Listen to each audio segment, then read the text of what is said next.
आज का टॉपिक है फीवर, क्योर इन 72 आवर्स। मेरी पत्नी अक्सर बोलती है तुम जब भी कभी सेमिनार में जाते हो, कहीं भी जाते हो, एक ही तरह कपड़े पहन लेते हो, ऐसा लगता है जैसे और कुछ है ही नहीं तुम्हारे पास। और ये फैशनेबल भी नहीं है, पुराने वाले जमाने का कपड़ा है दिखने में। तो मैंने कहा कैसे, ये तो फैशनेबल है, मुझे तो ऐसे ही लगता है, तभी तो मैं पहनता हूँ।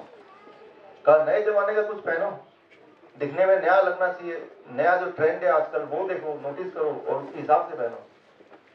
मैंने कहा नया ट्रेंड है वो कैसे पता चलेगा? तो अखबार में देखो लगातार वो क्या हो रहा है, और अखबार के अलावा अपने आसपास देखो, टीवी में देखो किस बात की चर्चा हो रही है। अखबार में, टीवी में, रेडियो में क्या चर्चा हो रहा है, क्या चीज हो रहा है, what is the new trend, accordingly अपने गेटअप को बनाओ। तो फिर मैंने वादा किया, मेरी पत्नी यहाँ बैठी है सामने, कि इस बार जब मैं आऊंगा तो बिल्कुल नए ट्रेंड के हिसाब से ही आऊंगा।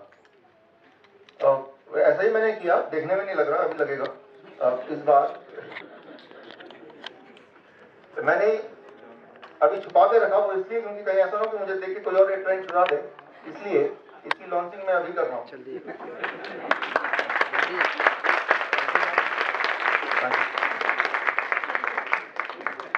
बिल्कुल आज के ट्रेंड के हिसाब से ही मैंने आज का गेटअप बनाया है।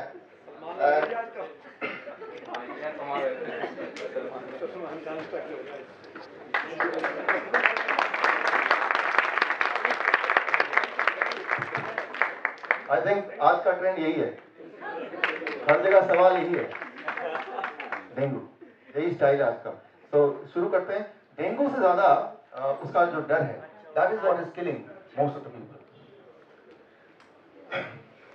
पहली बात तो ये कि डेंगू का कोई इलाज नहीं है, और वो क्यों है? अभी आपने देखा जिस तरह से ये छुपा हुआ था अंदर, डेंगू का जो वायरस या फॉर दैट मैटर कोई भी वायरस, दुनिया में जब भी कोई वायरस बॉडी में जाता है तो उसका इलाज क्यों नहीं है? हर चीज का इलाज है, लेकिन उसकी दवा क्यों नहीं बन सकती? जैसे आपने देखा कि ये अंदर छुपा हुआ था, इसके ऊपर एक कपड़ा था, उसके ऊपर एक और था, फिर टाई था, उसको जब हटाया तो ये नजर आया। सिमिलरली जब भी कोई वायरस, कोई भी वायरस, वो डेंगू हो सकता है, चिकनगुनिया हो सकता है, जीका हो सकता है, बुरा हो सकता है, H1N1 हो सकता है, H2N1 हो सकता है, कुछ भी हो सकता है, जब वो जाता है, वो वायरस इतना चालाक होता है, वो ब्लड सर्कुलेशन में ना रह के वो सेल्स के अंदर पहला लेयर, दूसरा लेयर, तीसरे लेयर पे वो हाइड करता है। It hides inside the third layer. कोई भी दवा किसी भी पैथोजन या जर्म्स को तब मार सकती है जब वो जर्म ब्लड सर्कुलेशन में हो, क्योंकि दवा तो ब्लड सर्कुलेशन में घूमती ना कि सेल्स के अंदर जाती है। तो क्योंकि दवा सेल्स के अंदर जाती नहीं है और वायरस सेल्स के तीसरे चौथे लेयर के अंदर छुपता है, इसीलिए वायरस का कोई दवा हो नहीं सकता। There can not be a medicine for virus.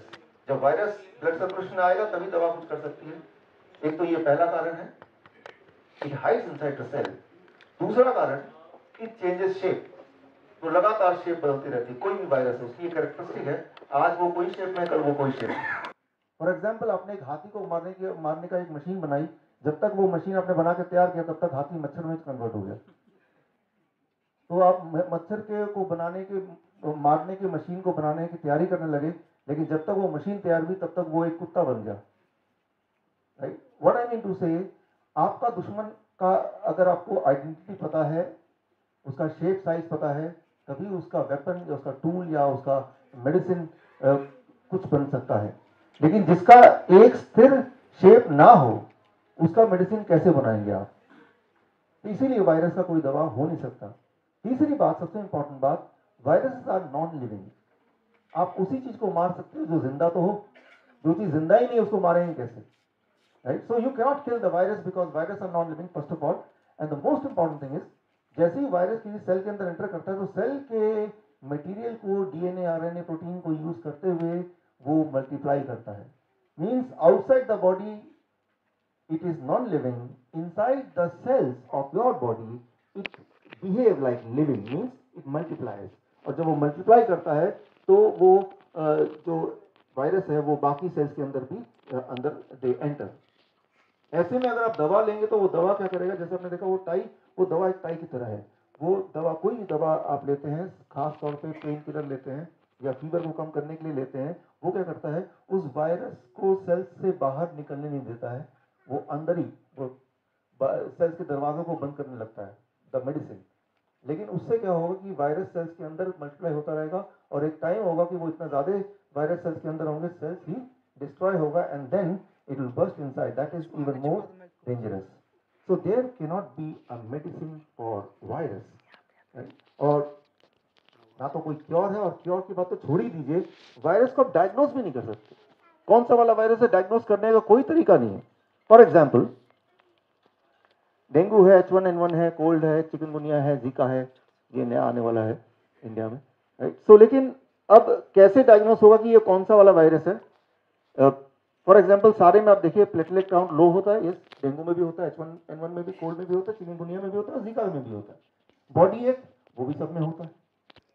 अच्छा, लॉस ऑफ एनर्जी सभी में होता है, फीवर सभी में रहता है, कमजोरी सभी में रहता है। सारे वायरल डिजीज का जो सिम्टम्स है वो लगभग लगभग सेम है। इट इज इम्पॉसिबल टू से by looking at the symptom कि आपके अंदर वाला वायरस कौन सा वाला है। इट इज इम्पॉसिबल टू से। तो कैसे डायग्नोस होगा? आप बोलेंगे लैब टेस्ट में डायग्नोस होगा।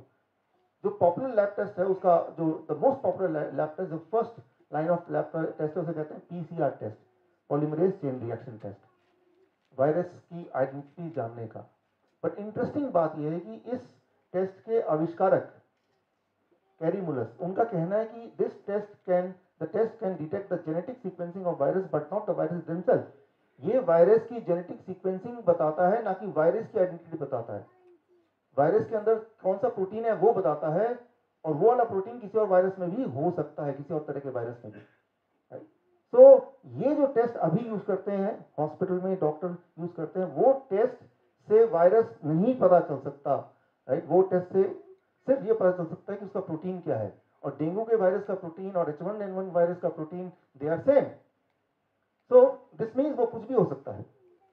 पहली बात, इसको सिंपल भाषा में अगर बोलें, फॉर एग्जांपल मान लीजिए मैंने एक दूरबीन बनाई, वो दूरबीन से आप उसामा बिन लादेन को ढूंढ सकते हैं, ऐसा दूरबीन बनाया। लेकिन उस दूरबीन से जब देखने लगे तो उसामा बिन लादेन कुछ इस तरह दिखने लगे। तो अब क्या दिक्कत आएगी, क्या प्रॉब्लम आ सकती है? जैसे आपने ये पकड़ा तो हो सकता है उसामा बिन लादेन हो, लेकिन ये भी तो हो सकता है कि कोई और इंसान जैसी दाढ़ी ऐसे हो, उसको आपने डिटेक्ट कर लिया। The same is the situation with the test, PCR test, जो कि फर्स्ट लाइन ऑफ एक्शन का टेस्ट है। So there is no test at all, कोई भी टेस्ट नहीं है। लेकिन अगर आप अभी भी सहमत नहीं है तो मैं लेटेस्ट रिपोर्ट दिखाता हूं, सीडीसी की साथ, CDC centre of disease control, ये गवर्नमेंट ऑफ यूएस का हाईएस्ट अथॉरिटी है, और इन्होंने ठेका लिया हुआ है पूरे दुनिया में जो दवाइयां होंगी या डायग्नोस्टिक होंगे वो कैसे होंगे, वो ठेका इनको मिला हुआ है, ऐसा मान लीजिए। इनका कहना, इसको जरा अगर हम पढ़ें इसको, ये ध्यान से पढ़िए, as with any diagnostic test, while a negative Zika PCR test, Zika की जगह डेंगू डाल दीजिए, H1N1 डाल दीजिए, it is same. PCR test would suggest that an infection has not occurred. A negative Zika test result does not rule out infection with Zika virus. क्या कोई आप में से इसको हिंदी में ट्रांसलेट कर सकता है? इसको हिंदी में ट्रांसलेट किया, अगर नहीं है नेगेटिव, नेगेटिव आता है, नेगेटिव मतलब कि नहीं है, इसका मतलब ये नहीं कि वायरस नहीं है, लेकिन इसका मतलब ये भी नहीं कि वायरस है। तो बोलना क्या चाहते हैं आप? इसको ट्रांसलेट करके देखिए व्हाट इट मींस।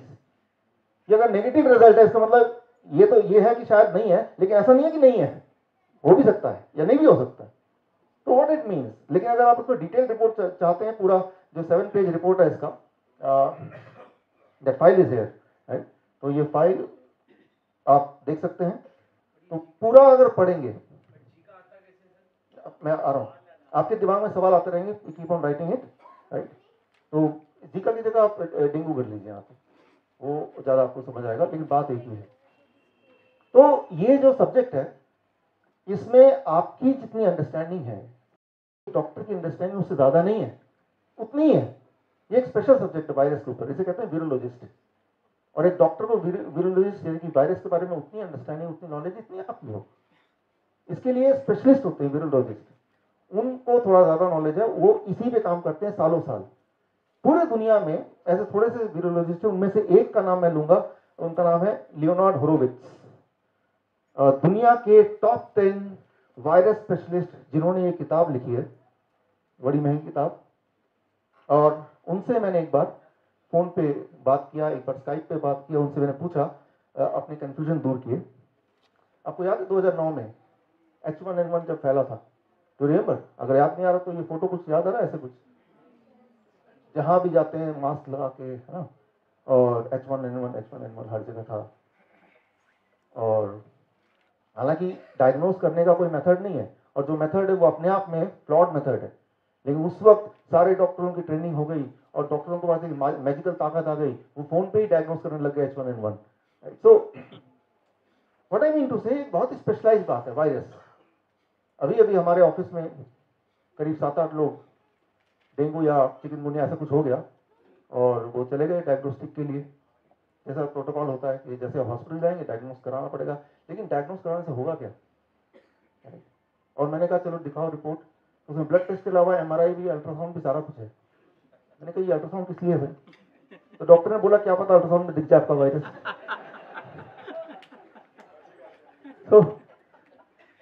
तो ये एक ऐसा सब्जेक्ट है, इसमें आपकी नॉलेज और वो जो डॉक्टर जिसके ऊपर भरोसा कर रहे हैं वो एक जैसा ही है, अलग नहीं है। Your knowledge is not less than their knowledge, और उनका नॉलेज वो जो बोलेंगे वो सही है। तो 1.5 साल पुरानी बात है, जब दोबारा से H1N1 का एक भय फैला।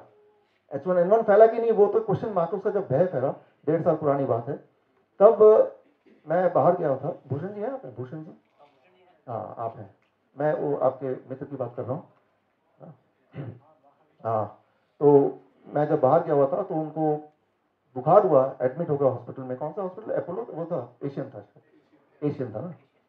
और उन्होंने बोला कि देखते ही कि इस वक्त कोई भी अगर फीवर में जाएगा, डॉक्टर देखते ही बोल देगा आपको डेंगू है।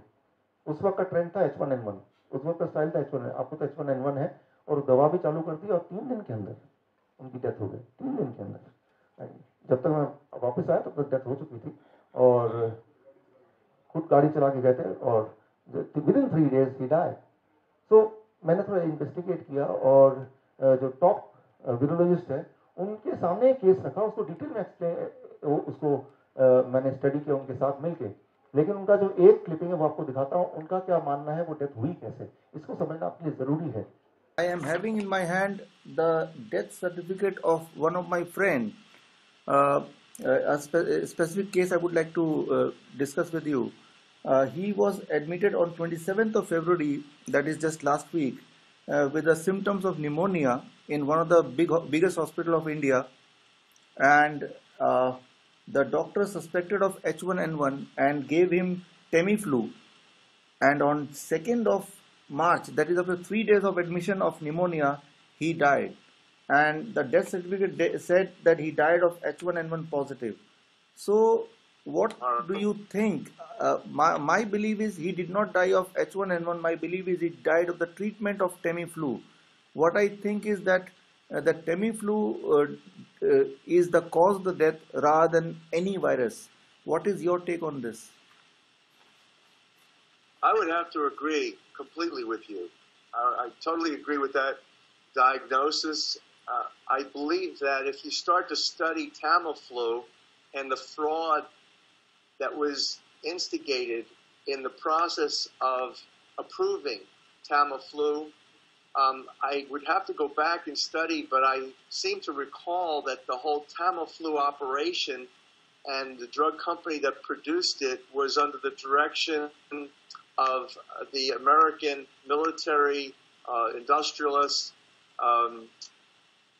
Donald Rumsfeld, that his organization was literally implicated in consumer fraud and in defrauding the federal government, in paying off the Food and Drug Administration to approve of Tamiflu, which is extremely toxic. And my general beef with what it is that you're reporting and the conclusion of the hospital is, again, the hospitals are bribed. The hospital administrators are bribed. When you are in that position, and it's the same thing in academia, the way control is maintained is the way I've discussed previously, that you've got money coming in from these higher level organizations such as World Bank, World Health Organization. अभी यहाँ पे इन्होंने जो खुलासा किया वो ये किया कि मेरा सवाल इनसे ये भी था यहाँ पे कि भाई एकदम से कैसे पता चल जाता है डॉक्टर्स को बिना टेस्ट के, और test itself is a flawed, you know, कि H1N1 पॉजिटिव है या डेंगू पॉजिटिव है, चिकनगुनिया पॉजिटिव है। तो इनका जवाब था कि जो हॉस्पिटल्स हैं उनको फंडिंग होती है, जितने ज़्यादा डेंगू केस आएंगे या उस वक्त H1N1 के केस आएंगे उतना उनको फंडिंग होगी। सो ये उन हॉस्पिटल्स के हित में है कि वो पेशेंट को ऐलान कर दे ये H1N1 है और आज की तारीख में ऐलान कर दे ये चिकनगुनिया है, चाहे वो सिंपल फीवर भी क्यों ना हो, क्योंकि उससे फंडिंग आएगी। और जब ये ऐलान करेंगे तो उससे भय का व्यापार वो और फैलेगा। बुखार होना एक नॉर्मल बात है, वो बुखार डेंगू का है या चिकनगुनिया का है या सिंपल फीवर है या वो बुखार मलेरिया का है, ये आप अंदर झांक के देख ही नहीं सकते, जो बोल दिया वो सही है। That is the most important thing. और ये जो टेस्ट है वो टेस्ट के रिपोर्ट कुछ ऐसे होते हैं कि अगर आपको कोई बुखार नहीं है, लेकिन आप एक एक्सपेरिमेंट करके देख सकते हैं, आप अगर 14 बार अगर टेस्ट करते हैं PCR टेस्ट, 14 में से एक बार पॉजिटिव आने के चांसेस पूरे हैं। या 14 लोग अगर आप में से रैंडमली कोई 14 लोग people go for a test, out of 14 one will be diagnosed as positive, right. और अगर जो नेगेटिव 13 लोग डायग्नोज होंगे तो उनका सेकेंड प्रोटोकॉल है, फिर एक और टेस्ट है, राइट। फिर थर्ड प्रोटोकॉल है। कहीं ना कहीं तो इतने सारे जाल बिछे, कहीं ना कहीं तो जब तक पैसे ना खत्म हो जाए और टेस्ट आप करते रहे, आप पॉजिटिव आने के चांसेस 100% ही है फिर, राइट। तो एक पायदान है, दूसरा पायदान, वहां से नहीं ट्रैक में, तीसरा पायदान, करीब ऐसे 4-5 हजार या 10 हजार तक का तो बिल ये डायग्नोसिस का ही है। तो ये एक व्यापार का पूरा एक सिस्टम है। तो मैंने उनसे पूछा वो डायग्नोसिस में एक्चुअली दिखता क्या है, होता क्या है, थोड़ा सिंपल भाषा में समझाएं। तो उन्होंने मुझे समझाया कुछ सिंपल भाषा में। फॉर एग्जाम्पल मैं आपको समझाता हूँ। मान लीजिए, देखिए आप इतनी दूर से आप देख रहे हैं, ये बताइए शेर के पंजे हैं या चीता का पंजा है या लोमड़ी का है या कुत्ते का है, इट डिपेंड्स ऑन जो भी आप बोले, राइट। लेकिन जो भी आप बोलेंगे वो जरूरी है क्या वो करेक्ट हो। तो जब एक टेस्ट होता है या ब्लड रिपोर्ट होती है जिससे वायरस का टेस्ट होता है, तो वो जो टेस्ट करने वाले को जो नजर आता है वो उतना ही क्लैरिटी से नजर आता है जितना क्लैरिटी से आपको समझ आ रही है बात। तो ये पूरी तरह से टेस्ट होने, जो इंसान टेस्ट कर रहा है उसके ऊपर है कि उसके उस वक्त फ्रेम ऑफ माइंड में क्या चल रहा है, अकॉर्डिंगली वो जो बोल देगा, that is what is the ultimate truth. तो ये सारे चीजों को, जब जो सारे नॉलेज उन्होंने मुझे दिया, जो सारे कन्वर्सेशन हुआ, मैंने उनको रिक्वेस्ट किया। फाइनली एक किताब उन्होंने मेरे साथ लिखी, किताब का नाम है why the mortality rate drops when the doctor gone strike, right. जब भी दुनिया में देखा गया कि डॉक्टर स्ट्राइक पे जाते हैं तो वहाँ की जो मृत्यु दर है अक्सर ही घट जाती है, वहाँ के लोगों की हेल्थ अक्सर ही अच्छी हो जाती है, राइट। सो कहीं भी देख लीजिए, चाहे यूएस में हो। तो ये किताब डॉक्टर लियोनार्ड होरोविट्ज दुनिया के टॉप 10 वीरोलॉजिस्ट में टॉप 10, एड्स पे इन्होंने काम किया, इबोला पे इन्होंने काम किया, साइट में जाके काम किया, और फिर इन्होंने एक्सपोज किया अमेरिकन गवर्नमेंट को। और अभी कुछ दिन पहले मेरी बात हुई तो उन्होंने बताया कि भाई सरकार ने फैसला कर लिया कि इनका मकान छीन लिया जाए, ये देशद्रोही है, राइट। तो मेरा मन कर रहा था कि भाई मैं उनको इनवाइट करूं कि ठीक है आप कोई बात नहीं, आप इंडिया में आके रह सकते हैं, राइट। लेकिन यहाँ का भी कुछ भरोसा नहीं है। मित्तल जी को तो पता ही है, हमारे कुछ डायबिटीज एजुकेटर उनको एक तो जेल में भी गए थे, राइट। तो इंडिया हो या अमेरिका हो, अगर हम ऐसी बातें करते हैं जो कि ट्रुथ है, तो एक नियम बना दिया गया है, एक धारा बना दी गई है, राइट, मैजिकल रेमेडी एक्ट, उसके according the person can be in jail. तो हमें क्या करना होगा, what we have to do right now, 3-step diet to fight the virus in 3 days। पहली बात तो यह कि वायरस का डायग्नोसिस हो नहीं सकता, और दूसरी बात है कि वायरस का डायग्नोसिस अगर हो भी जाए तो डायग्नोसिस करके करना क्या है जब उसका कोई इलाज नहीं है। फॉर एग्जाम्पल मान लीजिए ओबामा आपके पास आके बोलते हैं कि मुझे बचाओ मुझे बचाओ, क्या हुआ भाई, ISI के 5-6 हजार टेररिस्ट ने हम पे अटैक कर दिया। तो आप बोलेंगे पहले बताओ 5,000 है या 6,000, एग्जैक्ट फिगर बताओ, क्या फर्क पड़ता है, चाहे 5,000 हो या 6,000 हो, आप कुछ कर ही नहीं सकते, क्या फर्क पड़ता है, राइट। या तो कुछ कर सकते हैं, फिर तो डायग्नोस करने का, एग्जैक्ट नंबर पूछने का कि मैं क्या प्लानिंग बनाऊंगा, 5,000 है तो मैं ऐसा कुछ कर दूंगा, या 6,000 हो तो मैं वैसा कुछ कर दूंगा, राइट। तो जिस चीज का हम कुछ कर ही नहीं सकते, जिस चीज की कोई दवाई नहीं है, डायग्नोसिस की जरूरत कहां से। So there is no need to diagnose because you cannot do anything about it, right? तो आप कुछ कर ही नहीं सकते, तो डायग्नोस करने का मतलब नहीं है। वो क्या है कि वो चक्कर काटे हैं, कुछ पैसे हैं जो वो भय के व्यापार में जाएगा। उससे क्या होता है कि वो पेशेंट का टाइम पास होता है, टाइम पास होने के साथ साथ मनी पास होता है, उसके साथ टाइम के साथ साथ तो फीवर ठीक होना ही है, right? तो लगता है चलो सब कुछ किया और ठीक हो गया। तो अब आता है 3-step diet to fight the virus in 3 days। तो जब मैंने उनसे बात की होरोविट्ज से, तो उन्होंने एक इंटरेस्टिंग बात बताई मुझे। इमर्जिंग वायरस, ये किताब कभी पढ़िएगा, लेकिन ये बड़ा ही कॉम्प्लिकेटेड किताब है। उन्होंने इंटरेस्टिंग बात बताई कि इबोला, आपको याद होगा इबोला अफ्रीका में जब फैला था, तो वहां पे जो ट्रुप गया था, डॉक्टर्स गए थे वहां के लोगों को बचाने के लिए यूएस से। वो डॉक्टर्स को जब इबोला हुआ तो वो बच गए, वो नहीं मरे। तो उन्होंने बोला कि वो, मैंने पूछा कैसे नहीं मरे, तो उन्होंने एक स्पेसिफिक डाइट बताई मुझे, जो मैं आज को आपको बताने जा रहा हूँ कि ये that diet was confined and limited to only those doctors. तो वो डॉक्टर चाहे तो वो डाइट उनको भी दे सकते थे, लेकिन उन्होंने अपने आप को बचाने के लिए तो वो डाइट लिया, और लोगों को बचाने के लिए, दुनिया को दिखाने के लिए वैक्सीन या समथिंग एल्स, जो भी चीजें हो सकती हैं, वो स्टैंडर्ड चीजें वो की। बट जब अपनी बारी आई, then they were on a very specific diet which I am going to share with you right now, right? और once you are on this diet, वो वायरस कोई भी वाला वायरस हो, चाहे वो चिकनगुनिया हो, डेंगू हो, H1N1 हो, it will just take 3 days, only 72 hours. तो आज मेरा जो मकसद है, ना केवल ये नॉलेज आप तक पहुंचाने का, ये आपके माध्यम से आपके आसपास के लोगों तक पहुंचाने का। और उसके लिए, ताकि ये नॉलेज ठीक से पहुंचे, एट द एंड मैंने एक कार्ड बनाया है, उसमें जो जो इंपॉर्टेंट बातें हैं वो मैंने उसमें कलरफुली डाल दिया है। तो वो कार्ड लेते हुए जाएं, ताकि आप जब किसी को बताएं तो वो करेक्ट हो, उसमें कुछ गड़बड़ ना हो, कंफ्यूजन ना हो, राइट? नहीं तो आप कंफ्यूज हो जाएंगे, कुछ कितना याद रहेगा, कितना याद नहीं रहेगा, that is the question mark. तो वो ठीक से वो आप आगे डिस्ट्रीब्यूट कर सकते हैं, वो मेल कर सकते हैं, व्हाट्सएप कर सकते हैं, so that the people आपके near and dear हैं, they get cured and they are more comfortable than what they are doing। अभी तो confused है, right? वो डाइट को समझने के लिए आपको मेरे 4 सवालों के जवाब देने हैं। पहला सवाल, which is the correct, Vicks की गोली लो मच्छर दूर भगाओ या खिचखिच दूर करो? पहला है, दूसरा? अच्छा, दूसरा वाला ठीक है, अच्छा इसलिए ठीक है, खिचखिच दूर करो। बचपन से सुनते आए हैं, खिचखिच या कफ एंड कोल्ड, इसके बारे में सच्चाई ये है कि अगर आप दवा लेंगे तो 1 हफ्ते में ठीक हो जाएंगे, अगर दवा नहीं लेंगे तो 7 दिन में ठीक हो जाएंगे, right? So what I mean to say here is whether you take medicine or not, दवा लेंगे तो 1 हफ्ते में ही ठीक हो जाएंगे, और दवा नहीं लेंगे तो 7 दिन लगेंगे ठीक होने में। तो ये है कि जब हम बीमार पड़ते हैं तो हमारा दिमाग को हमें एंगेज करना होता है, कहीं ना कहीं लगाना होगा ना।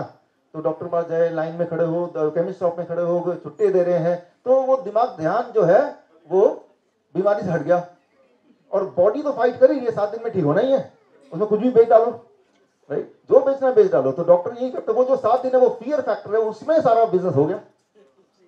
चलिए, पहला क्वेश्चन दूसरे, ये पहला आपने सही जवाब दिया। Now I am coming to the second question. देखते हैं, what is the common between Salman Khan and Asaram Bapu? I am sure you will not be able to answer this question. चलिए, इसका आंसर मैं ही दे देता हूं। Trigeminal neuralgia. अच्छा, इसको मैं एक्सप्लेन करता हूं, व्हाट इज ट्राइजेमिनल न्यूरल्जिया। ये एक ऐसी बीमारी है जिसमें एक ऐसे यहाँ पे ऐसा दर्द होता है कि मानो कि कोई चाकू भोग रहा हो या इलेक्ट्रिक का शॉक लग रहा हो।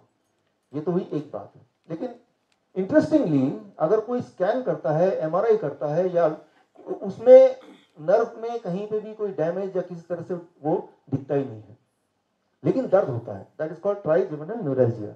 आपको याद होगा बचपन में जब हमें स्कूल में जाना नहीं होता था, घर में ही रहना होता था, तो बहाना मारते थे पेट में दर्द हो गया, तो इस बहाने से स्कूल से छुट्टी मिल जाती थी। लेकिन पेट में दर्द है कि तो दवा भी खानी पड़ेगी।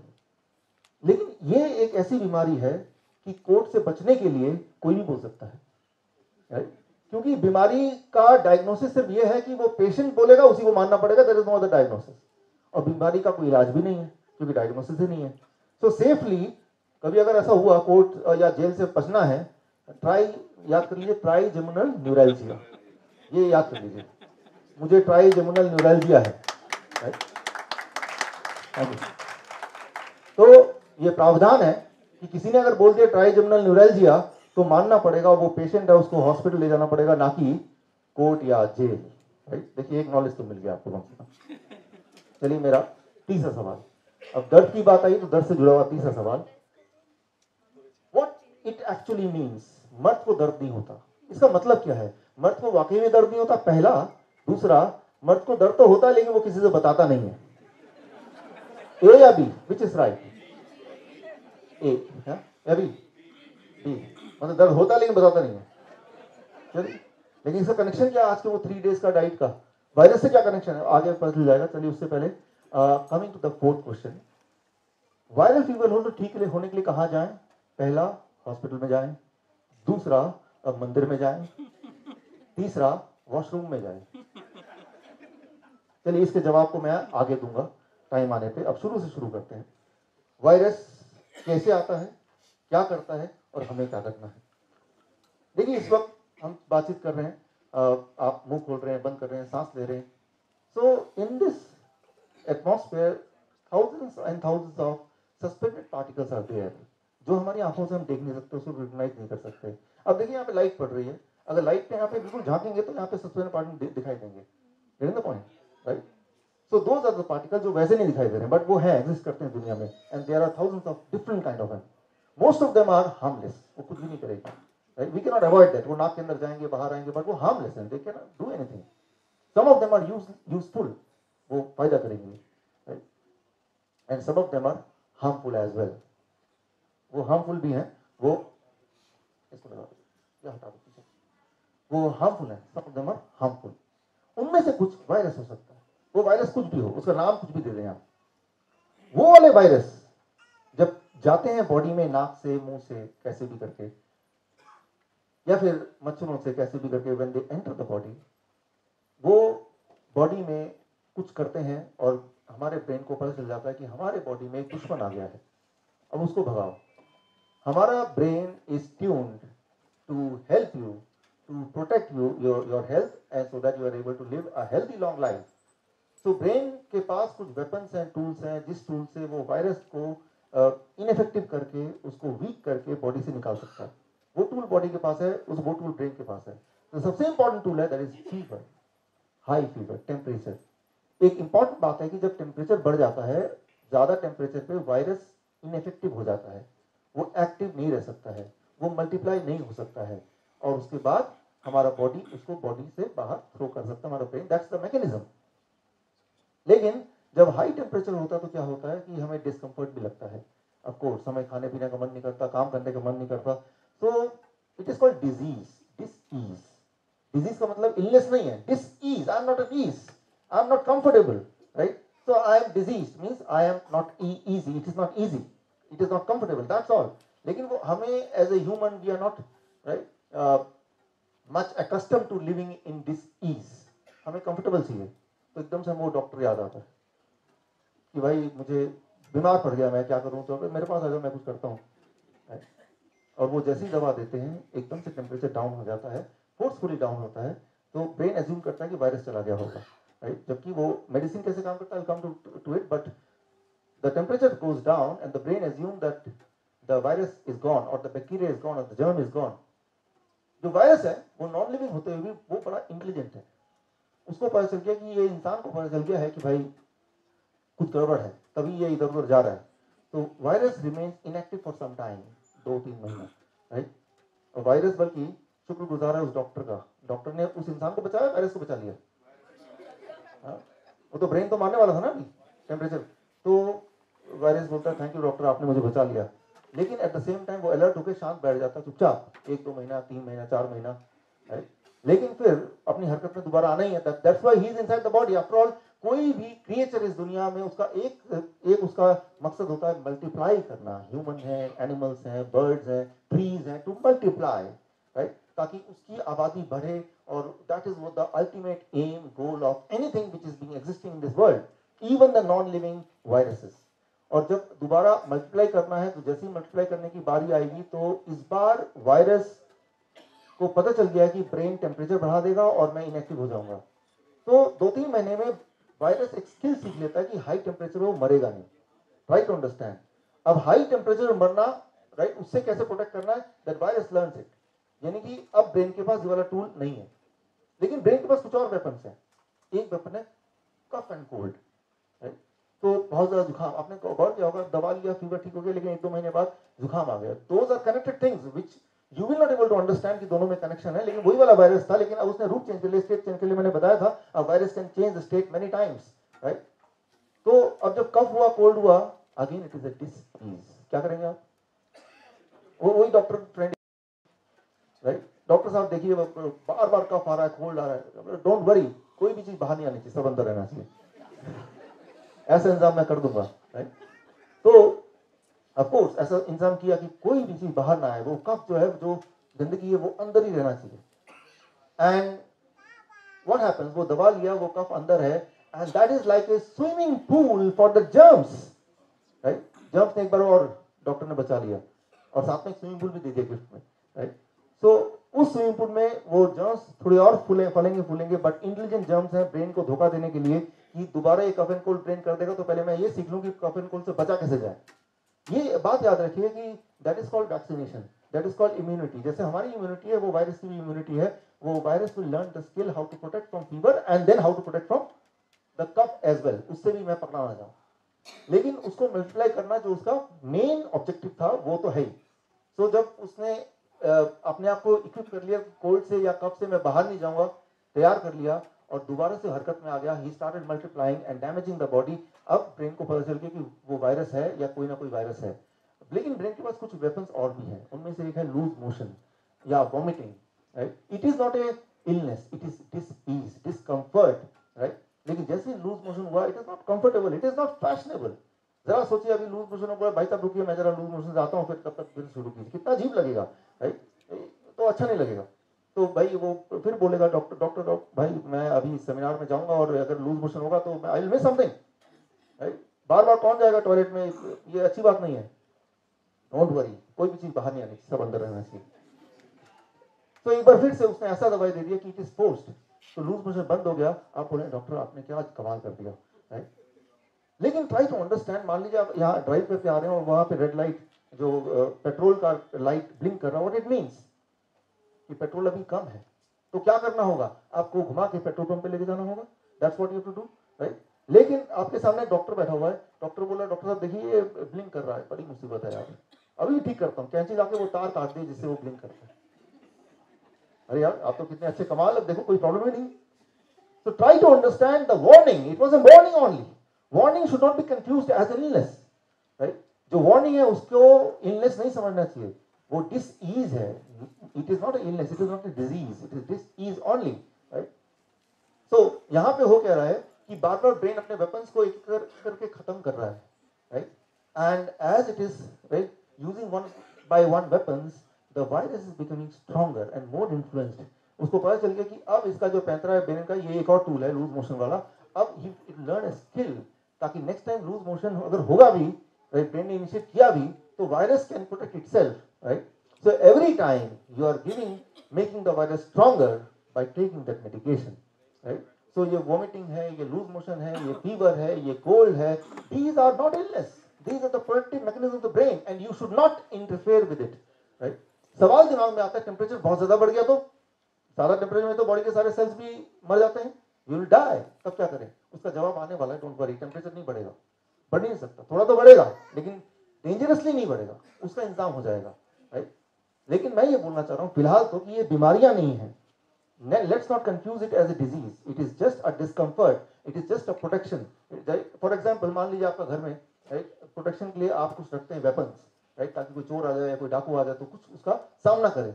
और जब ऐसा होता है सिचुएशन, तो क्या तब आप खाना बना रहे होते तो क्या करते हैं? खाना बनाना छोड़ देते हैं थोड़ी देर के लिए, जो भी काम करते हैं priority is protecting yourself. Similarly जब भी ऐसा बॉडी में इन्वेड करता है कोई वायरस, तो बॉडी क्या करती है? बाकी सारी चीजें सस्पेंड कर देती है। फॉर एग्जाम्पल खाना डाइजेस्ट करना, खाना खाना, भूख लगना, ताकि सारी ताकत लगे उस वायरस या उस जर्म्स को किल करने में। But that itself is discomfort. जब भी आपको कोई बुखार होता है, क्या लगता है कि खूब सारा खाना खाऊं, या लगता है कुछ खाना ना खाऊं? क्या लगता है कि सबसे बातें करूं, दोस्ती करूं, टीवी देखूं, फेवरेट प्रोग्राम देखूं, या लगता है कोई डिस्टर्ब ना करो भाई, I want to lie down? Because brain ने ऐसे केमिकल रिलीज किए ताकि आपको कुछ करने का मन नहीं करे, ताकि brain and body should focus on killing that enemy. dis-ease. Brain is giving you dis-ease and we should respect that dis-ease, right? तो अब मान लीजिए पेन की बात करते हैं, दर्द की बात करते हैं, हेडेक की बात है, स्टमक की बात है, जॉइंट पेन की बात है, तो तुरंत हम एक पेन किलर ले लेते हैं. Let's try to understand what it is. मान लीजिए मैं यहाँ से चल रहा हूँ और सामने नीचे कील है और the moment I step on the की नेल, क्या हुआ, एकदम से पेन आएगा and I will fall back, right? But try to understand कि जो पेन था वो उस इंजरी की वजह से नहीं है. ब्रेन मुझे बताना चाहता है, बिकॉज भगवान ने आंखें पैर के नीचे दी नहीं है, मुझे पता नहीं चलेगा. Brain want to tell you, immediate मेरा अटेंशन लगाना चाहता है, देखो भाई यहाँ पे आपने इंजर कर दिया, stop and pay attention to this, इसको पहले ठीक करो फिर आगे बढ़ो. तो इंस्टेंटली मुझे पेन देगा. Try to understand, pain is not because of the injury. दर्द जो होता है वो किसी इंजरी की वजह से नहीं होता. ब्रेन चाहता है कि आप उस पर ध्यान दें, इसीलिए that's how it is, right? That is. लेकिन कुछ दुनिया में लोग होते हैं जिनको पेन नहीं होता, मर्द को दर्द नहीं होता, उसके अलावा भी कुछ लोग ऐसे हैं, राइट? उसके बारे में मैं आपको बताता हूँ. मान लो हेडेक होता है, अचानक आपने पेन किलर ले लिया, हेडेक इज गॉन. लेकिन वो पेन किलर ने हेडेक गायब कैसे किया? हमारे पूरे बॉडी में सिग्नलिंग सिस्टम है जिसके थ्रू ब्रेन सिग्नल पास करता है. ब्रेन को हिंदी या इंग्लिश आती नहीं है, उसका जो लैंग्वेज है that is by giving some signal like pain, ताकि आपको अलर्ट कर दें. तो जब आप पेन किलर लेते हैं तो वो जो सिग्नलिंग सिस्टम है ब्रेन का वो स्विच ऑफ हो जाता है and that is what is called pain killer. लेकिन बार बार अगर सिग्नल सिस्टम ब्रेन का स्विच ऑफ हो जाएगा, एक टाइम आएगा कि जब आपको पेन होना बंद हो जाएगा, वो दर्द नहीं होता, तो आप भी वो मर्द वही वाले बन जाएंगे, दर्द ही नहीं हो रहा.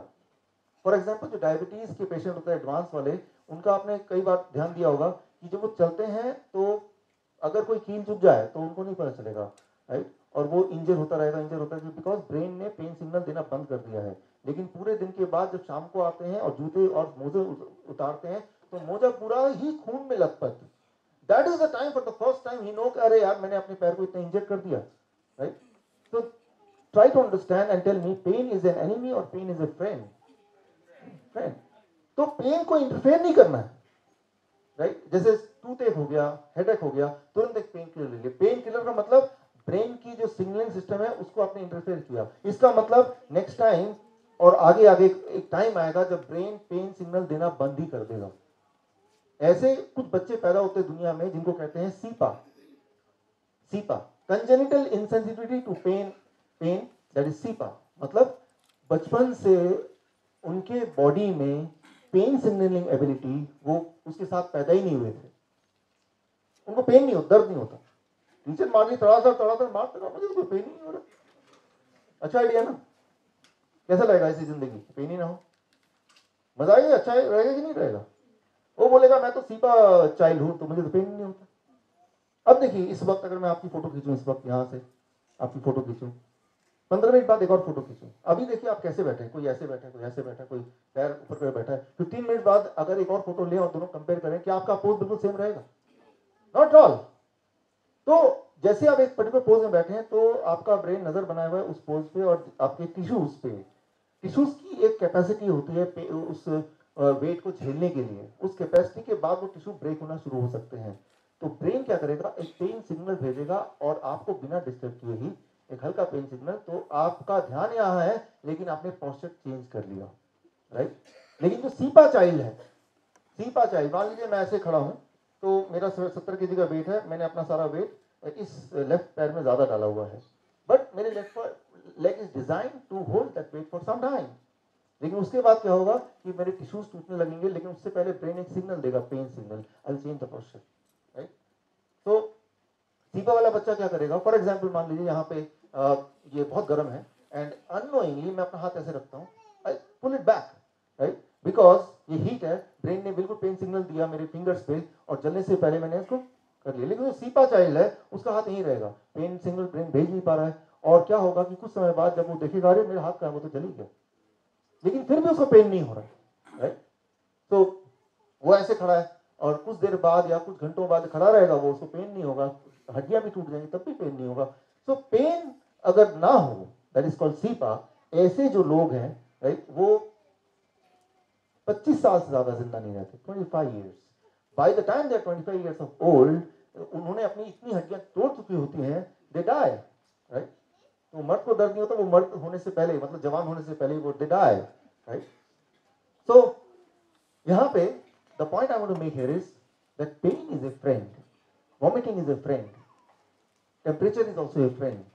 उसको अगर हम डिस्टर्ब करेंगे तो हम किसी और जंजाल में फंसने वाले हैं. आप जब सोते हैं, याद कीजिए, रात को सोते हैं एक पर्टिकुलर पोस्चर में, सुबह उठते हैं, are you in the same posture?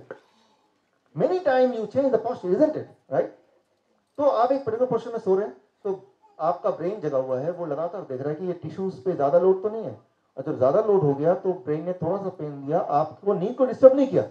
Brain ने ऐसा नहीं कहा भाई साहब उठिए उठिए अब पोस्चर चेंज कीजिए, right? He is considerate, the brain is considerate. तो ब्रेन ने क्या किया? ब्रेन ने आपको थोड़ा सा पेन दिया, नींद में ही आपने पोस्चर चेंज कर दिया. Now imagine the cepa child, वो क्या करेगा? Right? Cepa child what they will do, they will be sleeping the same. तो सुबह जब उठेगा तो एक आध हड्डियां उसको टूटी मिलेंगी. So try to understand the importance of pain. Never try to interfere with the pain. And pain is never because of the injury. It is because the brain wants that you attend to that particular problem. Right? So, मैं आपको example देके बताता हूँ इसको. 1944 या 49 में 1944, right? सो Italy में जो वर्ल्ड वॉर में अमेरिकन सोल्जर को घेर लिया जर्मनी में, और करीब 40,000 सोल्जर्स इंजर्ड हो गए, 7,000 मारे गए. उस वक्त वहां पे डॉक्टर थे, डॉक्टर हेरी बीचर. उन्होंने सोल्जर से पूछा कि आप जब जो जख्मी हो गए, पैर कट गए, उड़ गए बॉम्ब से, हाथ उड़ गए, बुलेट लग गया, उन सबसे पूछा क्या आपको दर्द है, क्या दर्द के लिए कुछ चाहिए? 70% का जवाब था दर्द नहीं है. तो ट्राई टू अंडरस्टैंड, पेन जो होता है ना, वो दर्द किसी इंजरी से इनके लिए नहीं होता. और उस वक्त जब भी कोई सोल्जर्स अगर जब लड़ाई के मैदान में होते हैं तब बुलेट लग जाए, पैर भी उखड़ जाए, उसको दर्द नहीं होता उस वक्त, बिकॉज ब्रेन जानता है अगर मैं पेन दूंगा तो इसका ध्यान वो दुश्मन से हटके सीधा पेन पे जाएगा and he will be killed, right? So brain chose कि भाई थोड़ी देर बाद जब ये सेफ जोन पे आ जाएगा तब मैं पेन दूंगा, ताकि वो वाला पैर जो इंजर्ड है वो और हिलाए डुलाए ना. एक इजरायली वॉर में एक इजरायली सोल्जर, एक महिला, उनका पैर पड़ा माइन पे और ब्लास्ट कर दिया, पूरा पैर उखड़ गया, जोर जोर से चिल्लाने लगी. फिर डॉक्टर की टीम आई, क्या आपको दर्द है, कुछ चाहिए? कहा नहीं नहीं, तुम चिल्ला क्यों रहे हैं, अब मुझसे शादी कौन करेगा? So try to understand the pain is not because of the injury. Brain chose कि भाई जब लड़ाई के मैदान में है तो ध्यान लड़ाई पे होना चाहिए, जब सेफ जोन में है तब पेन आता है. मैं आपको एग्जांपल देता हूँ. हिरन कभी देखा आपने? अब ये वीडियो देखिए कि हिरन का झुंड है, गोली लगी, और गोली लगने के बाद सारे हिरन भाग रहे हैं. आप देख के पहचान नहीं पाएंगे उनमें से कौन सी हिरन को गोली लगी है. देखिए जरा इस वीडियो को.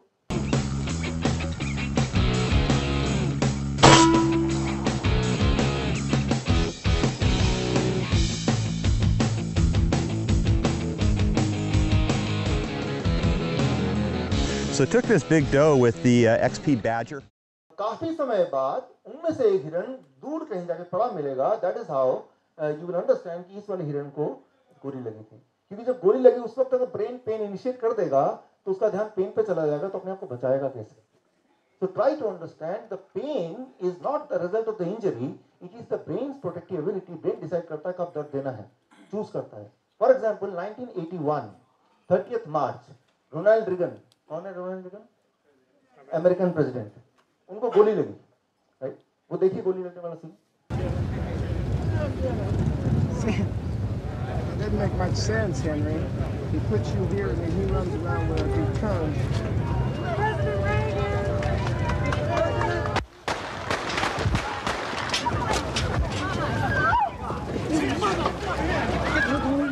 So, उनको गोली लगी और तब किसी को नहीं पता चला उनको गोली लगी. उनको सेफली गाड़ी में उठा के ले गए. काफी समय बाद देखा कुछ खून निकल रहा है, उन्होंने खुद अच्छा मुझे गोली लगी है. फिर उनको इलाज किया गया और जब एक साल हो गया ठीक, अगले साल उन्होंने एक साल जब पूरे हुए इस गोली लगने को, इंटरव्यू में बोला कि जब गोली लगी, पहली बार मुझे गोली लगी, फिल्मों में तो मुझे कई बार गोली लगती, वो पहले एक्टर थे, लेकिन अब मुझे पता चला गोली लगने के बाद दर्द हो कोई जरूरी नहीं है. फिल्मों में जब गोली लगती थी तो हर बार दर्द होता था, लेकिन अब जब असली में गोली लगी तो दर्द नहीं हुआ. काफी समय बाद मुझे पता चला कि मुझे गोली लगी है. So try to understand the pain is not because of the injury. It is the protective mechanism when the brain decides that I have to give pain. For example, आप अपना एग्जाम्पल लीजिए, आज जब घर से निकल रहे थे, संडे का दिन है, घर का सब कुछ ठीक करके जाना है और सेमिनार में टाइम पे पहुंचना है और बुक फेयर भी थोड़ा एंजॉय करना है, आप अपना टाइम मैनेज कर रहे थे और जल्दी में सामान रखते हुए और बाकी काम करते हुए आपका जो पैर है वो बेड के कोने में लगता है, लेकिन आप नोटिस नहीं करते। अब इमेजिन कीजिए होता क्या है ऐसे में कि रात को जब दोबारा घर जाते हैं, कपड़े बदलते हैं, तब देखते हैं अरे बाप रे यहाँ पे चोट सी लगी हुई है, याद करते हैं कब हुआ था, अरे सुबह जब मैं चल रहा था और भाग रहा था तब वो टकरा गया था, और जब ये सोच रहे होते हैं उस वक्त आपको पहली बार दर्द का एहसास होता है, isn't it? लेकिन जब एक्चुअली हो रहा था तो ब्रेन उसे देख रहा था, लेकिन ब्रेन को पता है कि अभी मैं दर्द दूंगा, बेचारा पहले से बहुत लेट हो चुका है, तो जाने दो उसको अभी। अब जब शाम को आ गए, सारे काम कर लिए, सोने जा रहे हैं, तो ब्रेन ने बोला अब इसको थोड़ा मैं इसका थोड़ा काम खींचता हूं, इसको थोड़ा डिसिप्लिन करता हूं। तो तब ब्रेन ने पहली बार आपको पेन दिया कि देखो भाई आगे से समझते रहना, डिसिप्लिन करने के लिए पेन दिया, ध्यान दिलाने के लिए पेन दिया, वो जब आपके पास वो समय है उस पेन को झेलने का, समझने का। So what I mean to say here is, हमारे बॉडी में कुछ प्रोटेक्टिव मैकेनिज्म है, अगर वो मैकेनिज्म फेल हो जाए तो that may be the last day of our life, लेकिन उस मैकेनिज्म को अगर हम बीमारी मान लें, right, then that is the thing which will make us really sick. तो यहाँ पे मैं ये बोल रहा था कि इंजरी के रिस्पॉन्स पे पेन कब कैसे होता है वो ब्रेन डिसाइड करता है, वन थिंग। दूसरी बात ये है, जैसे मैंने बताया ट्राइजेमिनल न्यूरल्जिया, कि कुछ इंजरी नहीं है but pain is there, right. So दो कॉन्ट्रास्टिंग बात हो गई, एक तरफ तो पेन है तो दर्द है, लेकिन दर्द कब है, it depends on the situation. Injury हो गई, दर्द कब होगा, it depends on the situation. और दूसरी तरफ कि दर्द तो है लेकिन पेन ही, दर्द तो है लेकिन इंजरी है ही नहीं कहीं, तो दर्द का कारण क्या है, दर्द ब्रेन डिसाइड करता है कि कब देना है, इंजरी हो या ना हो। For example common lower back pain अक्सर ही होता है लोगों को, और उसका कारण पूछे तो डॉक्टर से फ्रैक्चर होता है, ट्यूमर होता है, इंफेक्शन होता है, स्लिप डिस्क होता है। लेकिन 85% लोग जिनको लोअर बैक पेन होता है, इनमें से कोई भी डिटेक्ट नहीं होता, और ऐसे बहुत सारे लोग हैं जिनको कोई पेन नहीं है, लेकिन वो अगर स्कैनिंग करेंगे तो उनको स्लिप डिस्क मिलेगा। अब क्या है कि जब कोई लोअर बैक पेन में गया तो डॉक्टर की रिस्पॉन्सिबिलिटी बन जाती है कि इनमें से किसी ना किसी एक में तो डालना ही उस आदमी को, और फिर उसको इलाज चालू कर देना है, और वो जिंदगी भर इलाज चलता है और जिंदगी भर वो ठीक ही नहीं होता कभी। सो पेन मे और may not have a physical connection, right, it may be because of blocked emotion. मान लो बचपन का कोई दुख है, उस दुख को बार बार याद करते हैं तो ब्रेन सोचता है आप उस दुख को संभाल के रखना चाहते हैं, तो वो दुख ब्रेन कहीं डाल देता है, दैट पार्ट में भी पेन है। जब तक उस इमोशन को हम स्विच ऑफ नहीं कर देंगे, ब्लॉक नहीं कर देंगे, तब तक वो पेन आता रहेगा। लेकिन हम ढूंढते हैं जो कारण, वो इन्हीं में से किसी को ढूंढते हैं, उस डॉक्टर को बोलते हैं, डॉक्टर को वो पेन के बारे में उतना ही पता है जितना आपको पता है। उनको पेन क्या होता है, उसका साइंस क्या होता है, उसका आर्ट्स क्या होता है, वो वाला टॉपिक है ही नहीं। उनको बता दिया यही चार होते हैं, तो इन चारों में आपका पेन ढूंढ के ही रहेगा कौन सा रीजन है, राइट, वो ढूंढ के ही रहेगा। आप ऐसा कीजिए, आपको पेन नहीं है, आपको पता है, लेकिन डॉक्टर बोलिए बहुत पेन, बहुत पेन है। फिर देखिए वो डॉक्टर क्या करता है, चारों में से एक कारण निकालता है कि नहीं, कम से कम एक कारण तो निकाल के देगा, जब तक चैन से नहीं बैठेगा वो, राइट। मैं एग्जाम्पल दे रहा हूँ, बाईपास सर्जरी आने से पहले जब लोगों को एंजाइना पेन होता था, हार्ट का पेन, राइट, एंजाइना पेन, तो तब एक सर्जरी थी, उस सर्जरी में क्या होता था कि थोड़ा सा कट मारा और अंदर जो आर्टरीज है उसको थोड़ा हिलाया डुलाया, इस उम्मीद से कि अगर कोई चीज ब्लॉकेज होगी तो हिलने डुलने से वो ब्लॉकेज हट उठ जाएगा, तो ठीक ही हो जाएगा। और वो सर्जरी बड़ी पॉपुलर हुई, और हमेशा देखा गया उस सर्जरी के बाद लोगों का पेन कम भी हो गया। अब हार्वर्ड में एंड यूनिवर्सिटी ऑफ पेनिनसुला इन दोनों यूनिवर्सिटी में अलग अलग डॉक्टरों की टीम ने अलग अलग ढंग से एक्सपेरिमेंट किया। उन्होंने FDA से परमिशन ली, which now they will not give, unethical permission, कि हम दो तरह के मरीज हैं, दोनों का एंजाइना पेन है, एक ग्रुप ऑफ मरीज को वही वाला आर्टरी हिलाने वाला हम सर्जरी करेंगे, दूसरे मरीज को सर्जरी तो नहीं करेंगे, ऊपर से कट लगा देंगे कि आपकी सर्जरी हो चुकी है। और इंटरेस्टिंगली दोनों ग्रुप में सभी को रिलीफ मिला, सभी को आराम मिला, और कई महीनों तक आराम रहा। तो व्हाट आई मीन टू से, इट इज ऑल एक्सपेक्टेशन। आपका ब्रेन ये देखता है आप उम्मीद क्या करते हैं। अभी हमारा डायबिटीज, वर्चुअल डायबिटीज टूवर्ड्स चल रहा है हमारा, राइट, 3 दिन वाला, और करीब 9 देशों से हमारे पास पार्टिसिपेंट्स हैं। जब पार्टिसिपेंट्स को पता चला कि यहाँ पे बहुत डेंगू हो रहा है, तो 3-4 पार्टिसिपेंट को तो बुखार आ गया। तो मतलब ये कि योर ब्रेन एक्सपेक्ट्स, राइट, देखता है सराउंडिंग कि आप क्या एक्सपेक्ट करते हैं अपने आप से। ब्रेन की रिस्पॉन्सिबिलिटी, जो आप एक्सपेक्ट करते हैं ब्रेन वो आपको डाल देगा, राइट। तो जैसे आप देख रहे हैं हर जगह डेंगू लिखा हुआ है, ये डेंगू है, चिकनगुनिया है, वो होर्डिंग में भी, अखबार में भी और टीवी में भी, तो ये एक्सपेक्ट मुझे बुखार होना चाहिए अभी। तो brain is a servant, brain को पालन करना उसका इसकी रिस्पॉन्सिबिलिटी है, राइट। सो यहाँ पे इंपॉर्टेंट है एक्सपेक्टेशन। एक्सपेक्टेशन कैसे होता है? Past belief, right. आसपास क्या चल रहा है, राइट, उससे एक्सपेक्टेशन बनता है। उससे क्या होता है? इमोशन, फियर, राइट, एंड इससे दैट रिजल्ट्स टू पेन और that results to fever, right. तो फीवर होता है, डर से फीवर होता है, आपको पता ही है, राइट। तो वो जो फियर है, ये जो डर है, सारा व्यापार इस फियर का है। वो जो डर के दौरान कुछ भी आप बेच सकते हैं, किसी को डरा के कि ऐसा नहीं कर देंगे तो ऐसा हो जाएगा, कुछ भी बेच सकते हैं। तो ये जो मेडिसिन है पूरा का पूरा, अगर वायरल डिजीज की बात करें, ये it is the business of fear, right. हालांकि अभी देखिए फीवर होना कोई बड़ी बात नहीं, होती ही रहती है, लेकिन अभी फीवर को डेंगू का नाम दे दिया, चिकनगुनिया का नाम दे दिया, तो दैट बिकम्स अ बिजनेस।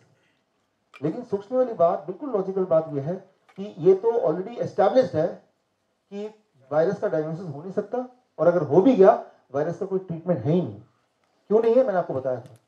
तो फिर हॉस्पिटल जाने का मतलब क्या है, डॉक्टर पास जाने का मतलब क्या है, जब कोई ट्रीटमेंट है ही नहीं, राइट। वो it is passing the time, right, कि चलो समय निकल जाएगा, कहीं तो जाना है ना, ऑफिस तो जाना नहीं है, अब कहाँ जाए, चलो डॉक्टर पास चलते हैं, राइट।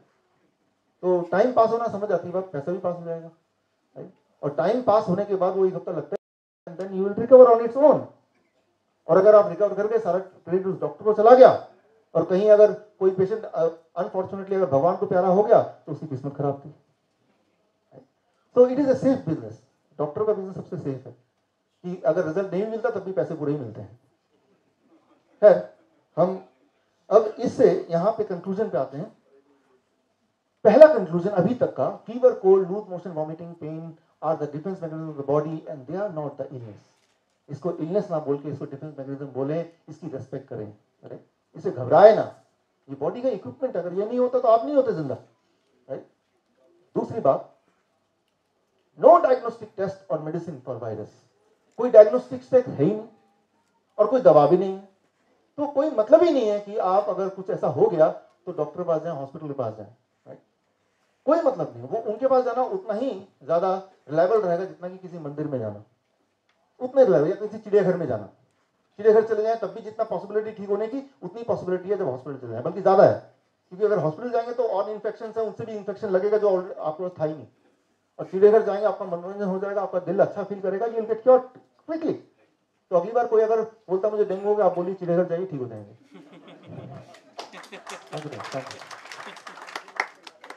और साइंटिफिकली प्रूव कर सकते हैं आप। Third, consuming medicine during viral infection can lead to life long sickness. जब किसी को वायरल इंफेक्शन हो, स्ट्रिक्टली पेन के लिए कोई दवा ना लें, स्ट्रिक्टली फीवर के लिए कोई दवा बिल्कुल ना लें। और अगर ऐसा किया तो वो वाला जो पेशेंट है जो 3 दिन में अदरवाइज ठीक होने वाला था, वो कम से कम 15 दिन, 20 दिन, महीना, 2 महीना तक वो परेशान रहेगा किसी न किसी एलिमेंट की वजह से। तो स्ट्रिक्टली क्या नहीं करना है, दैट इज, अगर कभी वायरल इंफेक्शन या बुखार आया तो दवा नहीं लेनी है। क्यों? अब देखिए, मान लीजिए कोल्ड हुआ, आपने दवा लेकर उसको रोक दिया, कुछ दिन बाद वो ब्रोंकाइटिस बन जाएगा, फिर आपने दवा लिया, कुछ दिन बाद वही चीज निमोनिया बन जाएगा, फिर आपने दवा लिया, फिर कुछ दिन बाद वही अस्थमा बन जाएगा, फिर आपने दवा लिया, वही रेस्पिरेटरी फेलियर बन जाएगा, and then that will lead to death. Every time you may take the medicine, you make your situation even worse than before. तो दवा तो लेना ही नहीं है, that is one. क्या करना है उस पे आते हैं। तो आते हैं फीवर, क्योर इन 72 आवर्स। क्या करें? पहली बात तो फीवर को क्योर करने की जरूरत नहीं, बिकॉज ये तो प्रोटेक्टिव मैकेनिज्म है बॉडी का, तो उसको क्यों क्योर करें। सवाल यह आ सकता है कि वायरस को कैसे भगाएं, cure in 72 hours. That is the right topic. Topic ये होना चाहिए, वायरस है तो उसको बॉडी से कैसे निकाल बाहर रखें। उसके लिए पहले तो ये देखें कि सिम्टम क्या है। ये इंपॉर्टेंट स्केल है। नॉर्मली बॉडी का, ह्यूमन बॉडी का टेम्परेचर है वो 98.6 डिग्री नॉर्मल, राइट। टंग से, मुंह से करेंगे तो 98.6, अगर बगल में दबाएंगे थर्मोमीटर तो 97.7 ऐसे कुछ होगा, तो दैट इज नॉर्मल। 100 से 4 ये स्केल ना आपको मैं दे दूंगा, कार्ड प्रिंटेड है, right, so need not to worry about it. 100 या 100.4 डिग्री फ़ारेनहाइट तक it is called sub fever. Fever हुआ नहीं लेकिन फीवरिश टाइप लग रहा है, राइट। दैट उसका मतलब क्या? इसका मतलब है कि बॉडी में छोटा मोटा वायरस का कुछ चल रहा है, राइट? कुछ आदान प्रदान चल रहा है। Mild fever that is up to 101.3, यानी वायरस है और ब्रेन को पूरी तरह कंफर्म हो गया, ब्रेन ने अपना शुरू कर दिया है उसके खिलाफ जंग। मॉडरेट फीवर वो है 102.2 तक, मतलब जंग चल रहा है, राइट? और वो जंग में ब्रेन पर, हमारी बॉडी पर वो वायरस भारी पड़ रहा है, तो बॉडी टेम्परेचर बढ़ा रहा है। और उसके बाद होता है स्ट्रॉन्ग फीवर, जो 104 डिग्री तक होता है। स्ट्रॉन्ग मतलब अब ब्रेन ने तय कर लिया कि अपना आखिरी दांव लगा दें, इसको पूरी तरह से हरा दें, that is strong fever. Severe fever होता है 105.8, राइट? जहां पे वो इंसान की अपनी इम्यूनिटी अदरवाइज भी बड़ी कमजोर थी, राइट? तो यहां पे जंग थोड़ा लंबा चल गया। देन डेंजरस फीवर होता है 105.8, इससे आगे वाकई में डेंजरस है। यहाँ पे यू शुड डू समथिंग ताकि फीवर कम हो, इससे ज्यादा ना बढ़े। उसके लिए क्या करना है, I come to it. Fatal fever और लाइफ थ्रेटनिंग फीवर इज 107.6 से ज्यादा। मैक्सिमम जो फीवर जाता है किसी का भी 109/6, मिनिमम जो टेम्परेचर बॉडी का रह सकता है 86। इससे कम होगा या इससे ज्यादा होगा, इन दोनों केसेस में ही it will lead to death. Body का जो एक होम्योस्टेट है वो 86 से लेकर 109 के बीच में है, इससे अगर अलग होगा it will lead to death. अगर आपको विश्वास ना हो कभी करके देखिए अलग, मेरा मतलब मत कीजिए, तो दैट लीड टू डेथ। तो अब इसमें होता कैसे है, virus it enters the body, और जब वायरस एंटर करता है तो पायरोजेनिक सब्सटेंस ऑटोमेटिकली बॉडी में रिलीज होता है, जो ब्रेन को सिग्नल की तरह काम करता है। ब्रेन समझ जाता है कि फीवर की कोई वायरस अंदर आ गया है, तो ब्रेन अपना फर्स्ट एक्शन फीवर, टेम्परेचर बढ़ा देता है। क्यों? क्योंकि टेम्परेचर जब बढ़ेगा तो चार चीजें होंगी। अगर कोई टॉक्सिन होगा तो वो बर्न कर जाएगा, वो बॉडी से एलिमिनेट हो जाएगा, और वो जो जर्म है, वो वायरस है, वो पैरासाइट है, वो बैक्टीरिया है, वो पैथोजन है, वो जर्म्स इनएक्टिव या कमजोर हो जाएगा। और फीवर में हमारी बॉडी की जो इम्यूनिटी है वो इम्यूनिटी अलर्ट हो जाती है और इम्यूनिटी भी स्ट्रांग हो जाती है, राइट? तो ये चार चीजें टुगेदर होती हैं जब बॉडी अपना टेम्परेचर बढ़ा देता है। This 4 things happen. इसमें जो सबसे इंपॉर्टेंट बात है स्ट्रॉन्ग फीवर। स्ट्रॉन्ग फीवर मतलब 104 तक। जब किसी का 103 पॉइंट समथिंग आता है या 104 आता है तो घबराना नहीं है उसमें। उसमें यह है कि आपका बॉडी एक आखिरी पटकनी मार रहा है। आपने देखी सुल्तान मूवी? देखी सुल्तान, राइट? तो सुल्तान में इमेजिन कीजिए कि वो सुल्तान है, वो बॉडी का टेम्परेचर है, वो ब्रेन है, और दूसरा वाला मैं आपको वीडियो दिखाता हूँ, राइट? कि कई बार वायरस भारी पड़ता है कई सारे कारण से, तब ब्रेन अपना आखिरी दाव लगाता है। At the time temperature briefly 1-8 घंटे के लिए बहुत हाई जा सकता है, as high as 104। You no to worry about it, right? आप ऐसे इमेजिन कीजिए। Every single toss you can find. I'll pack it up and I'll send it to your wife.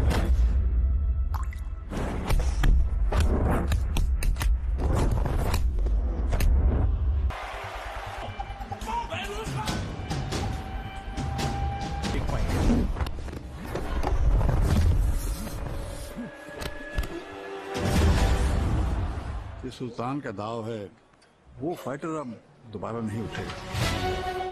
अब यहाँ पे देखिए वो जो आखिरी दाव लगाया है, राइट? वो दाव जब लगता है 104 डिग्री तो हम क्या करते हैं, उसको उससे डर घबरा के फटाफट हम उसको कोई दवा दे देते हैं। वो कुछ ऐसा ही होगा कि सुल्तान आखिरी दाव लगाने वाला था तो हमने क्या किया, उसे हाथ पैर बांध दिए, राइट?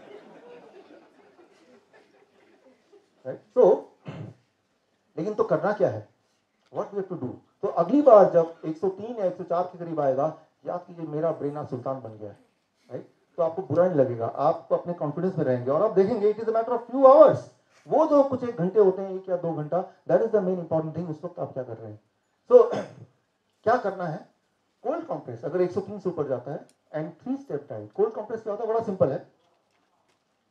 एक इतना बड़ा टॉवल लीजिए और उसके 4 टुकड़े कर दीजिए, छोटे छोटे, 1 फीट बाई 1 फीट के 4 टुकड़े, 1 फीट बाई 1 फीट के ऐसे टॉवल ले लीजिए, और एक बड़ा सा 2 बाल्टी ले लीजिए, और एक बाल्टी में बर्फ वाला पानी और एक बाल्टी खाली।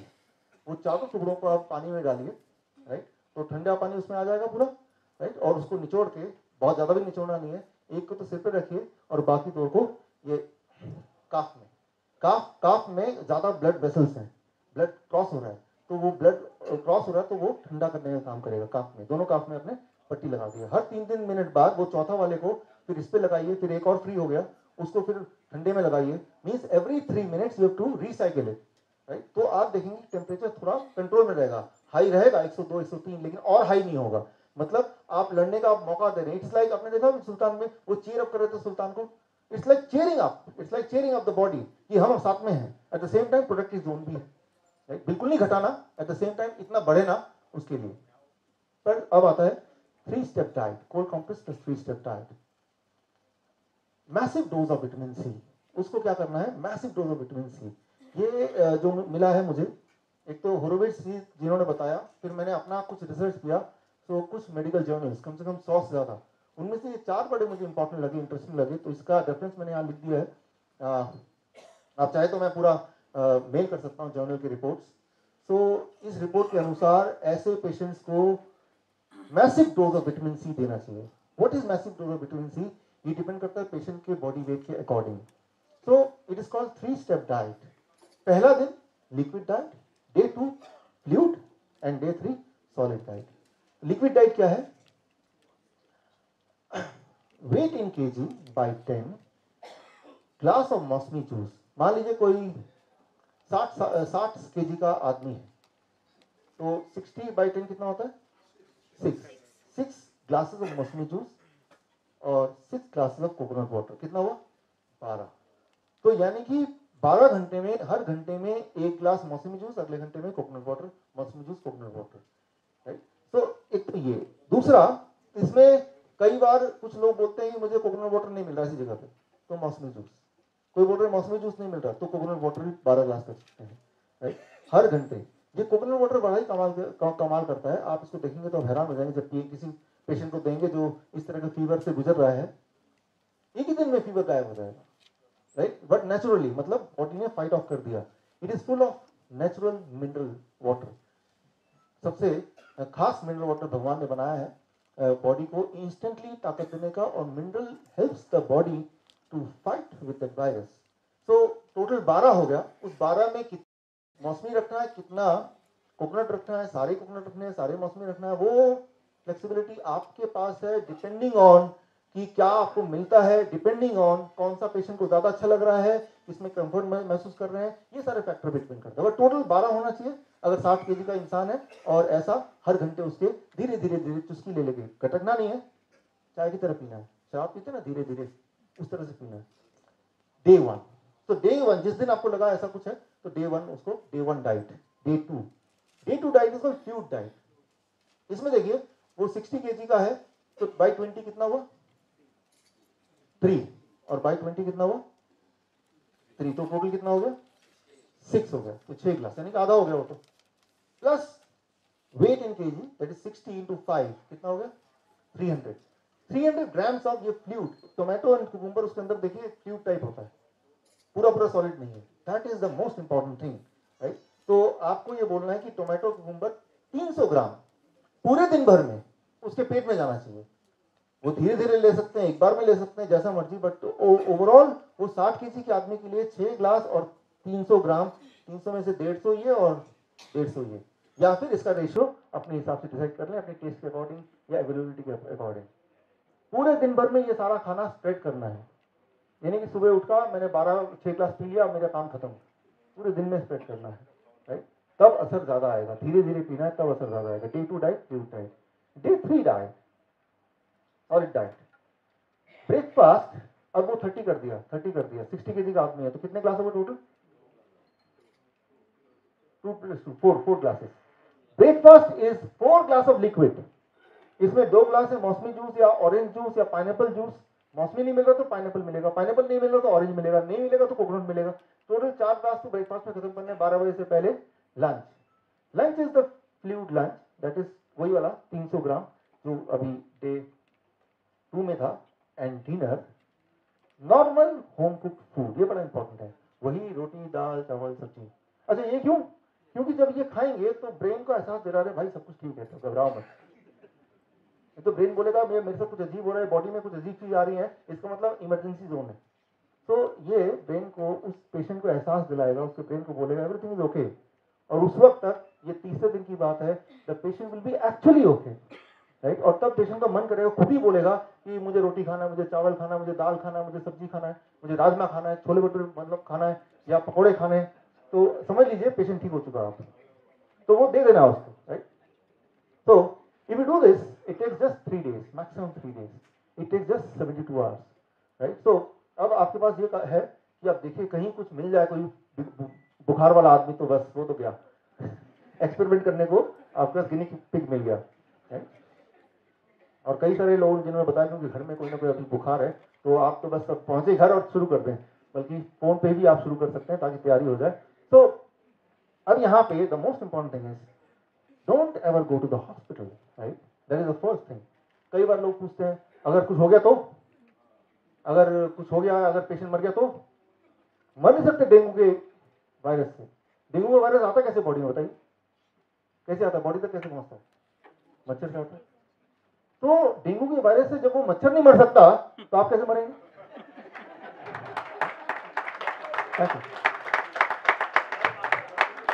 हाँ, पहले वो मच्छर मरेगा ना, क्योंकि उसको भी तो डेंगू हो गया है, वो तो मरा नहीं।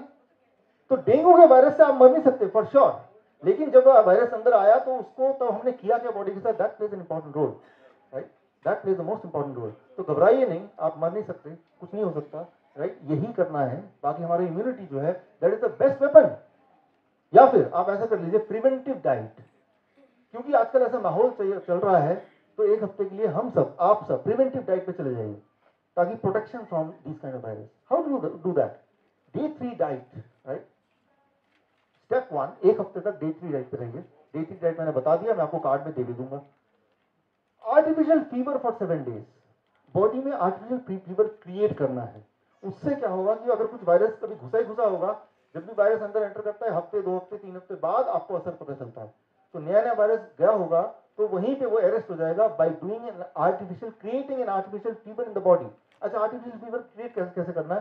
थोड़ा खर्चा करना पड़ेगा। एक बड़ा टब ले लीजिए, खरीद लीजिए बड़ा टब जिसके अंदर आप बैठ सकें, और उस टब में गर्म पानी, इतना गर्म कि आप उसे सह सके आराम से, गर्म पानी डालिए विच इज कंफर्टेबली आप सह सकें, और ऐसा आप 15 मिनट तक बैठे रहिए। तो आपकी बॉडी के जो टेम्परेचर है वो लगभग 1.5 डिग्री बढ़ जाएगा, और बढ़ा हुआ आधे घंटे तक रहेगा, और ऐसा आपको रोज करना है 7 दिन तक।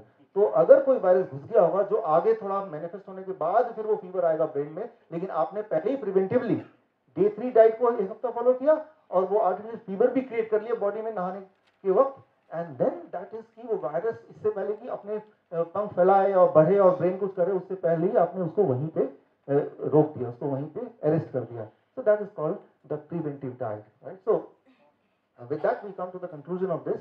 तो मैं उम्मीद करता हूँ कि हमारे डायबिटिक एजुकेटर्स और हम सब मिलके इसको फॉलो करेंगे। कितने एजुकेटर्स हमारे यहाँ पे? या थैंक यू, थैंक यू। सो हाँ, एनीथिंग, स्टीम बात है, सोना बात है, इवन जब आप रनिंग करते हैं तो बॉडी का टेम्परेचर 1.8 डिग्री बढ़ जाता है, that is also artificial fever. Anything जिससे टेम्परेचर थोड़ा बढ़ जाए और बढ़ा हुआ थोड़ी देर तक रहे, that is called creating an artificial fever, right. सन बात भी हो सकता है, धूप में भी, राइट। तो with this we come to the conclusion of this. आपको एक फीडबैक फॉर्म मिलेगा, वो फीडबैक फॉर्म भरिए, एंड उसके बाद वो फीडबैक फॉर्म आप एक्सचेंज कीजिए। फीडबैक फॉर्म जब देंगे तो इन एक्सचेंज आपको वो कार्ड मिलेगा। उस कार्ड में जो मैंने इंपॉर्टेंट चीज बोली है वो प्रिंटेड है, लिखा हुआ है, जिससे आप अपना और अपने दोस्तों का ख्याल रख सकें। आप आए, हम मिलते रहेंगे। आपका धन्यवाद। Thank you.